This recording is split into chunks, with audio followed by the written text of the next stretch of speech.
थोड्या पिंतुरांनी आणि फिल्मांनी प्रद्वारांत सांपडलेले स्त्रियेक हाडून जेजू मुखार उडोवचे आमी देखलां.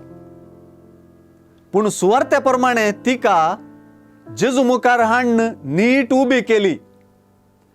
फातर मारन तिका आड घालूंक आनी ह्या मुखांतर उपजोवचे परिस्थिती मुखांतर एक थ्रिल्ल जोडूंक जाय म्हणून हातान फातर घेवनूच ते आयिल्ले.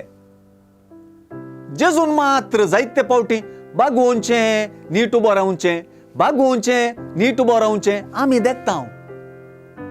जेजून बागोवचें आनी नीट उबो रावचें वर्तन स्त्रियेची प्रस्तुत जिन्य परिस्थितीच व्यक्त करता.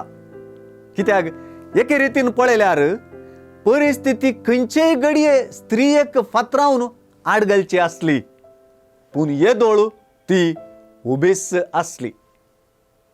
मेस्त्री ही स्त्री प्रद्वाराची करणी आदारस्तानाच सांपडली म्हणच्यात एक पडप आसा. कित्याक ती सांपडली. अशें पडलेल्या तिका जेजूची उतरां उबी रावूंक करतात. तुमचे मदलो पातक नासलो तिका पयलें फातर मारूं म्हणल्यार जेजूच्या उतरांनी सर्व सांपडले. फातर मारूंक आयिल्ले आतां निकळ्ळे. निमाणे उबे आसलेले स्त्रिये सांगाता उरलो जेजू एकलोच. जेजून बाये कोणेय तुका गुन्यांव केली म्हणून विचारलेल्याक तिने नांदनिया म्हणून जाप दिली. तवळ जेजू हांवूय तुका तुजेर गुन्यांव मांडिना म्हणालो.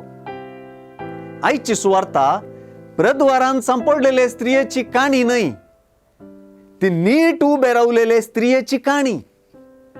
हे एक आश्चर्यच सै. सर्वांनी तिने आड पडून मरूंक तिका लगाड काडूंक मांडणी केली, पूण जेजून मात्र तिका नीट उबीच आसशें केलें. गुन्यांवकार करच्या अनवारांतलें जेजून तिका राखलें आनी मुखार पातक करनाका म्हणल्या जेजूच्या उतरांनी तिने केदींच आड पडनाये बगार गुन्यांवकार जायनाशें सदां समाजांत उबे आसूंक जेजू आशिल्लो. जेजूक फाटली गुन्यांवांची जिणी गरज ना, ताका तें पडून वचूंक ना. तो मुखली शेगुणांची जिणी पळयता. प्राजीत असो काळ जेजू संगी उबी रावूंक, हेरांचेर गुन्यांव मांडचे सोडूंक, हेरांक आड घालचें सोडूंक आनी फाटलें सोडूंक आनी मुखार वचूंक एक वर्तें आपोवणें.